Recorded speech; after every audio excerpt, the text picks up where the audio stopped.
I mean, the cool thing It's about worth it. what you did, you pulled that shit together in like 2 weeks. That's the crazy part. Like, Yo, can y'all tell us the story? Can you just tell us the story about how Ice-T became a part of the 50th anniversary of hip hop? Just tell us that part. Please tell us that part. No, the thing was, and they kind of hit me in like after Thanksgiving, like, this is what we have planned. Are you interested? And I was like, all right, cool. And then I let like 3 weeks go by, Christmas or whatever.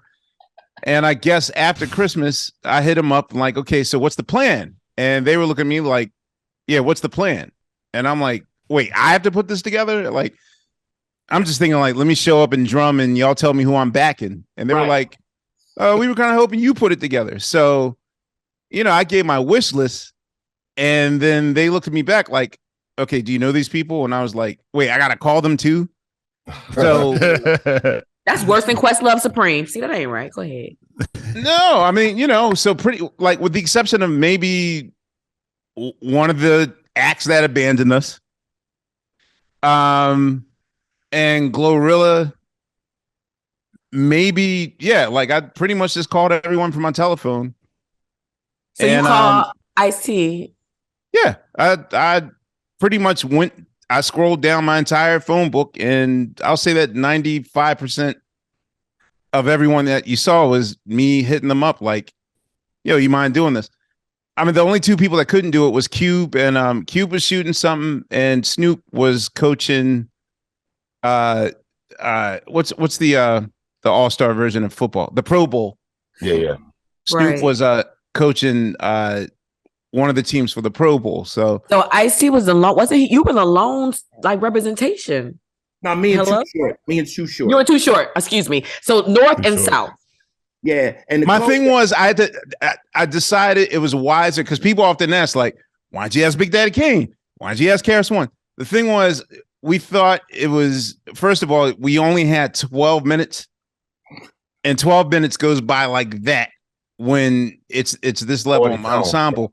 So we just wanted one representative of each, of each territory. So wait, okay, so Amir, I see. You get the call. Amir calls. Tell us but please, what's on your mind? What happens? Why you say it?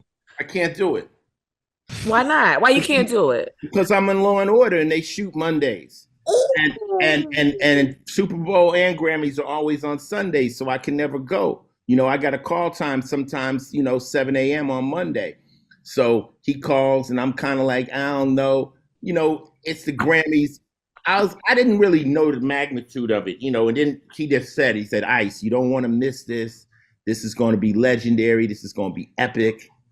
And then in my brain, I thought about it and I said, am I going to be the guy that's sitting home watching this saying, I had a call to do that? And people like, you lying motherfucker. Ain't nobody called you, So, and then, like I said, I knew he had Ice Cube on speed dial. I'm like, you know what? I'm not turning this down. This is the Grammys, and it's second to the Super Bowl as far as people seeing live performance.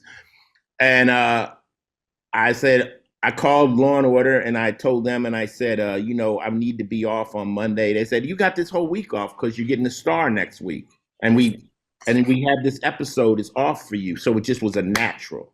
It was a natural. And then I got the track, and when I got there for the rehearsal, that's when it dawned on me, because it's like you're seeing everybody. I'm seeing Method Man. I'm seeing all my friends. It was me and LL Cool J. People haven't seen a picture of me and him ever. I gotta admit, that was my one slight worry. I was like, wait a minute, because the thing was, by the time I got to you, again, I went in alphabetical order, right? And you're in the middle of the alphabet. Already, with at least the first 15 people I called, their first question was, who else going to be there? And the thing is like, and you're right. Like I wanted to undersell it. One, you can ask them. I'm pretty much very much known for, even my hyperbolic statements are over exaggerated. So I kind of wanted to downplay this a little bit,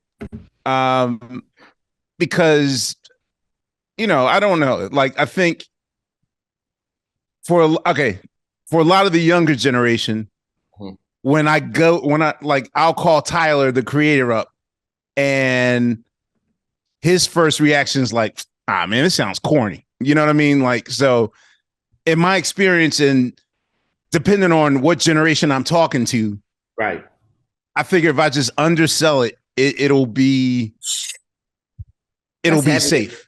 And what's funny is, for the people that were just like, nah, I'm good, like that sounds whack, all of them like the next week were like, yo, man, I wish you would have told me the magnitude that this thing was going to be. And I was like, well, I don't know. I said the Grammys, nigga. Yeah, like how, right. But I think just to some generational people, it's, that's what, like, my whole thing is like, oh, that must be nice. Like, you could just shrug your shoulders like, Motown 25. I don't need that. What you think, Ice? Wait, what you think, Ice? What got me was the gangster rappers, right? Because we don't get invited to shit, So when he said Scarface, when he said PE, when he said Wu-Tang Method, when he said Too Short, I was like, yo, I remember when Prodigy was alive. Prodigy's my favorite rapper from Mobb Deep. He's like, Ice, we don't do red carpets. They don't let us in. But see, you got to understand, the people like myself, Snoop and Cube, we take pride in being outcasts. We take pride in not being allowed into their shit. I remember when Snoop was doing the Super Bowl, I'm like, they hate seeing you up there. He goes, Ice, I'm about to crip harder than they ever seen. He said, because don't you love it? The fact, so when you got the Outlaws in there, and Quest had Too Short yelling, bitch, I'm like, yeah, and it was funny though, because at the sound check, I was just singing all the words with the shits and the fucks in it. So right before the show, I got a little text from whoever the piece says, Ice, this is going to be live TV. Could you dial it back? I was like, okay. I was just testing the water. I didn't, but I wanted y'all to curse. Well, you know what? I figured it. You know what I said? I said, I'm not going to curse because they're going to bleep it, and they're going to bleep it wrong, and it won't flow, Right. So I just changed sucker for nigga, I just right. Yeah. But I was so concerned during that show of the Cube. See, because it was a tape going. Right. Tape. Now, Scarface is rapping Mind Playing Tricks on Me. And then under this thing comes in do do da do do do da. If you missed your cue, it was gonna be a rap. Because the track was gonna keep going. You were gonna be offbeat in front of millions of people. I was sweating. Like, this is not my show. I can't in an IC concert, I could fuck up. I could be whoa, bring that bracket. I could right. This is a fucking train that's going. And they put the things in my ear, and I don't think I've been that focused in a long time.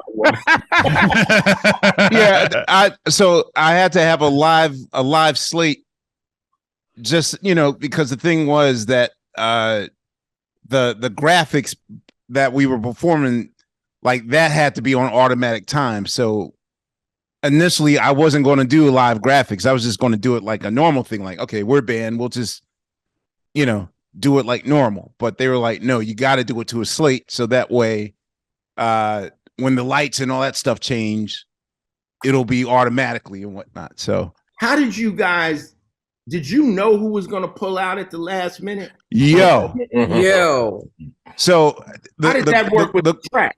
The quickest. All right. So look, when our first guest pulled out, so when Bad Bunny was opening the show, we were on in 75 minutes. And what wound up happening was, when I got word that one of our acts definitely had left the building and went back to his crib in Calabasas, then it took us 37 minutes.